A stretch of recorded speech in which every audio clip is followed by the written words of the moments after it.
बात कर रहे हैं आज वर्ल्ड हेल्थ डे की, किस तरह प्रायोरिटाइज़ करें अपनी हेल्थ को। दैट्स एन इंडिविजुअल क्वेश्चन, लेकिन साथ ही साथ तमाम रियासतों को, हुकूमतों को एक रोबस्ट हेल्थ केयर सिस्टम की ज़रूरत है। चाहे वो एक तरक्की याफ्ता मुल्क हो, अमेरिका जैसे मुल्क में भी ओबामा केयर को लाने की ज़रूरत इसलिए थी क्योंकि बहुत सारे लोग यानी इस हेल्थ केयर सिस्टम से बाहर हैं।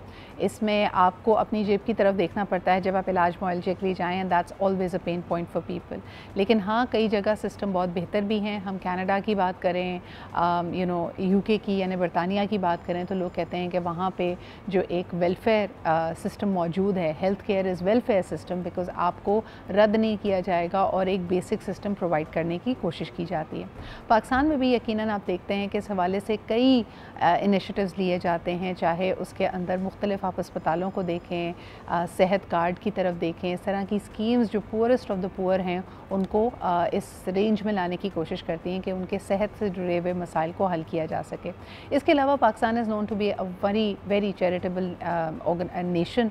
तो हम देखते हैं कि कई इदारे हैं, कई अस्पताल ऐसे हैं जो लोगों की एहतियात की वजह से चल रहे हैं, and they are absolutely free of cost. लेकिन फिर भी एक ऐसा मुल्क जिसकी आबादी तकरीबन 25 करोड़ की है, ये तमाम काविशें नाकाफ़ी लगती हैं। तो एक होलिस्टिक पिक्चर लेने की ज़रूरत है कि हम पॉलिसी मेकर्स क्या कर सकते हैं इस हवाले से।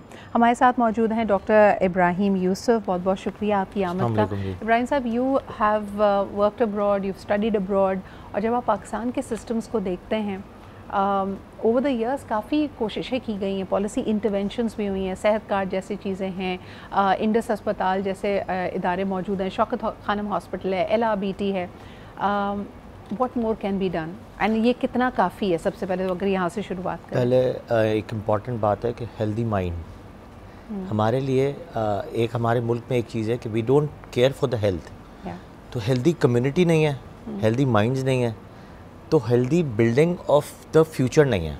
सही। तो हमारे यहाँ ये सोच नहीं है, हमारे यहाँ हेल्थ को प्रायोरिटाइज नहीं किया जाता, चाहे कोई भी फील्ड में हो, चाहे वो अमीर हो या गरीब हो, कोई भी तबका हो। तो वहाँ पे एक चीज़ फील की जाती है कि अगर कोई बहुत ज़्यादा इमरजेंसी में होगा ना, जब जाएगा, उसको पता नहीं है कि मुझे हेल्थ के लिए क्या करना है। हेल्थ के लिए आपको बहुत सारी चीज़ें हैं, you have to take care of your self, फिर आप दूसरी चीज़ों पे जाते हैं। अब हेल्दी डाइट, अब आप सिर्फ कम्युनिटी ये नहीं देखें कि आप हॉस्पिटल बना रहे हैं, आप ये देखें पहले आप अपने फ्यूचर को सेट कैसे करना है, आपके हेल्थ के फ्यूचर को। हम लगे हुए हैं किसी और रेस में, हम अपने सेहत का ध्यान रखते हैं ना, खाने पे ध्यान है।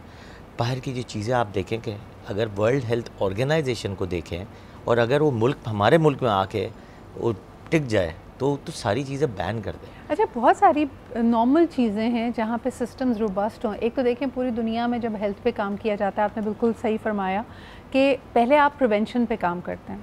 क्योर को हमेशा कहा जाता है, अंग्रेज़ी का मुहावरा भी है, prevention is better than cure. Her doctor को आपको ये कहते हुए सुना होगा कि एहतियात इलाज से बेहतर है।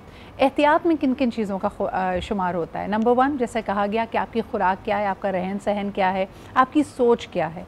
अगर हम अपने इर्द गिर्द देखें, जितनी गंदगी है, जितनी हम हाइजीन हमारी कॉम्प्रोमाइज्ड है, obviously there are problems going to stay over there. फिर इसके अलावा आ जाते हैं हमारी डाइट में, जो कि fast food, junk food, sugars, high cholesterol, high fats and artificial colorings, preservatives, what not. Everything is there. If you had to start with one thing, and क्योंकि आपको मैं देखती हूँ being a pediatrician, ज़िंदगी की बुनियाद यानी जो बहुत ही early first 100 days of a child से आप शुरुआत करते हैं। हमारी अम्मी हमेशा हमारे घर में बहस हो रही होती है कि पहले तो जी बच्चों को कभी नहीं कहा जाता था कि पानी मत पिलाओ, लेकिन अब तुम लोग 6 महीने तक पानी नहीं पिलाते। Why? Because there is a danger of the water borne diseases. If you could give us 3 tips जिसमें हम अपनी हेल्थ का ख्याल रख सकें, और ये 3 चीज़ें जो आप बैन कर देते, बदल देते, तो वो क्या होती? फर्स्ट, ये जो आपने जितनी जो फूड की जो डिस्क्रिप्शन दी ना छोटे में, वो सारी चीज़ें, no outside food. Okay, no outside food, no sugars. No sugars. अब शुगर्स लोग क्या करते हैं, 2 साल से पहले खिलाना शुरू करते हैं और बहुत हैवी मिकदार में खिलाते हैं। Of course it causes many damages of the body. फिर वो केमिकल रिएक्शंस हैं, फिर आपके आर्टिफिशियल कलर्स। अब आप देखें ना, आते ही जो बच्चा शुरू करता है 6 महीने पे, तो आप देखें आर्टिफिशियल पे आप ज़्यादा जाते हैं। जैसे आप मतलब जो ओट्स हैं या XYZ जितनी भी चीज़ें हैं, we can not take the names, but still वो चीज़ें सारी डेंजरस है अपनी हेल्थ के लिए। फर्स्ट तो टिप ये है, दूसरा, आप अपने हेल्थ के ध्यान के लिए जब बच्चा बड़ा हो रहा होता है, you do not go for the exercises और उसकी वो सोच ही नहीं है। अब सोच। अच्छा, इस पर मुझे ये बताइएगा कि मैंने नोटिस किया है कि दुनिया भर में हमारे यहाँ अभी भी बहुत सारे ऐसे आपको खिलौने मिलेंगे जिसमें बहुत शोर होता है, जिसमें बहुत सारे रंग होते हैं, बहुत सारी लाइट्स होती हैं, and it is over stimulating for a child. जबकि मैं अब यूरोप वगैरह में ट्रेंड देख रही हूँ कि वो लेस स्टिमुलेटिंग, बड़े ऑर्गेनिक, बड़े सिंपल टॉयज़ की तरफ जा रहे हो।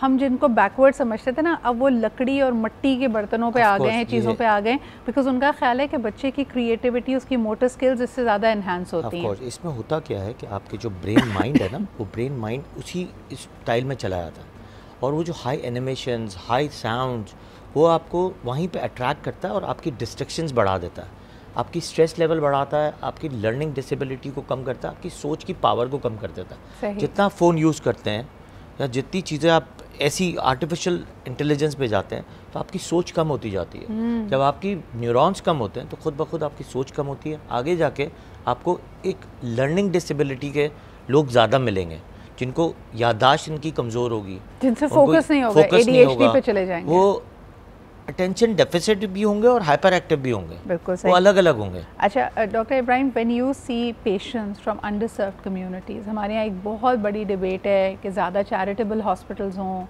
सेहत कार्ड जैसे इनिशिएटिव्स हों, या जैसे हम प्रिवेंशन और उसकी बात करें, लेकिन इतनी बड़ी आबादी है, just the share volume of patients तो हमेशा ज़्यादा होगा। कैसा फ्रेमवर्क, हेल्थ फ्रेमवर्क क्या होना चाहिए? ये सब गवर्नमेंट की जिम्मेदारी है, गवर्नमेंट अस्पतालों को बेहतर बनाना चाहिए, ज़्यादा प्राइवेट हॉस्पिटल्स होने चाहिए, क्या किया जाए? देखिए, फर्स्ट तो गवर्नमेंट हॉस्पिटल्स अच्छे होने चाहिए, नो डाउट। अब तो गवर्नमेंट हॉस्पिटल को भी प्राइवेट लोगों ने बहुत टेक ओवर कर लिया, और स्पेशली मेमन कम्युनिटी ने तो बहुत बड़ा काम किया कि हर हॉस्पिटल में जाके उन्होंने अपनी एक एक कम्युनिटी, एक वार्ड्स पूरे जो है अपने ऊपर ले लिए, तो that's a very good sign. But government policies अच्छी कोई पॉलिसी नहीं होती, क्योंकि उसके बगैर हम कोई काम नहीं कर सकते। स्पेशली जब बाहर से फंडिंग आ रही होती है, वो भी जब गवर्नमेंट पॉलिसीज़ पे जाते हैं तो वो डर रहे होते हैं कि हमारी जो पॉलिसी हो, जो हमारा जो डोनेशन है, वो कहाँ जाएगा, वो यूज़ प्रॉपर होगा या नहीं होगा। तो एक बहुत बड़ी ये भी पॉलिसी है। Charitable hospital no doubt Karachi में सबसे ज़्यादा है, नो डाउट पूरे पाकिस्तान में सबसे ज़्यादा, नो डाउट कोयटा, हब, बलूचिस्तान, खुशदार, मतलब वहाँ से कितने लोग, अब आप देखें, आप कुछ ज़्यादातर आप हॉस्पिटल में जाएंगे तो वहाँ से लोग ज़्यादा यहाँ ट्रैवल कर रहे हैं। हमारी वाली कम्युनिटी यहाँ पे बहुत सफ़र कर रही है उस वजह से, क्योंकि वहाँ के लोग जब यहाँ आते हैं तो हमारे वाले लोग जो है वो उनको बहुत ज़्यादा प्रॉब्लम्स एंड कंप्लेंट्स आती हैं, हम कहाँ जाएँ, क्योंकि वो कम्युनिटी को भी वहाँ पे बहुत सारी फैसिलिटी नहीं मिल रही। नो डाउट बलूचिस्तान में कोई हेल्थ सिस्टम नहीं है, कोयटा में कोई हेल्थ सिस्टम नहीं है, तो वहाँ का जो कम्युनिटी है वो जब कहाँ जाएगी बेचारी? देखिए, एक आपने जैसे कहा कि सेहत, तालीम, एक डिसेंट वे ऑफ लाइफ, ये सबका हक है, बुनियादी हक है, और मेरे ख्याल में रियासत की सबसे बड़ी ज़िम्मेदारी भी यही है, हमारी गवर्नमेंट्स की, हमारी प्रोविंशियल गवर्नमेंट्स की, कि इसको प्रोवाइड किया जाए। बहुत अरसे तक ये डिबेट चलती रही कि हमारा हेल्थ बजट बहुत कम होता है, नाकाफ़ी होता है, गवर्नमेंट हॉस्पिटल्स पे जो शेयर वॉल्यूम है, बोझ है, वो बढ़ता चला जा रहा है, हम डॉक्टर्स के साथ अच्छा सलूक नहीं करते, हमारे यहाँ यंग लोगों के पास इंसेंटिव मौजूद नहीं है, ख्वाहिश बहुत है, लेकिन या तो मेडिकल पढ़ना बहुत मुश्किल है, यानी उसकी फ़ीस बहुत हाई होती है, या और इतनी पढ़ाई करने के बाद आपको वो मौके नहीं मिलते। तभी आप देखें कि आपको केस ऑफ मिसिंग डॉक्टर बहू वाली बात तो हम करते ही हैं। एक तो ख़वातीन का आप किसी भी मेडिकल कॉलेज में देखें कि रुझान ज़्यादा है, और फिर उसके बाद जब ये पढ़ के निकलते भी हैं तो आपका जो टॉप टीयर यूनिवर्सिटी का बच्चा है वो पाकिस्तान से बाहर जाना चाहता है, जो सेकंड टीयर शहर के ग्रेजुएट्स हैं वो कराची या लाहौर या इस्लामाबाद बड़े शहरों में आना चाहते हैं, और फिर जो आपकी second tier, third tier cities या दूर देहात के जो कस्बे हैं वहाँ पे आपको वही फुकदान नज़र आता है। So it's a multi layered problem, जिसको मेरे ख्याल में एक सेगमेंट में तो हम हल नहीं कर सकते, लेकिन एक दफ़ा फिर तहैया करना, एक दफ़ा फिर इसके ऊपर एक नैरेटिव बिल्ड करना बहुत अहम है कि this is the need of the hour, and for every government is important to prioritise the health of the nation. बहुत बहुत शुक्रिया हमारे साथ मौजूद होने के लिए डॉक्टर इब्राहिम।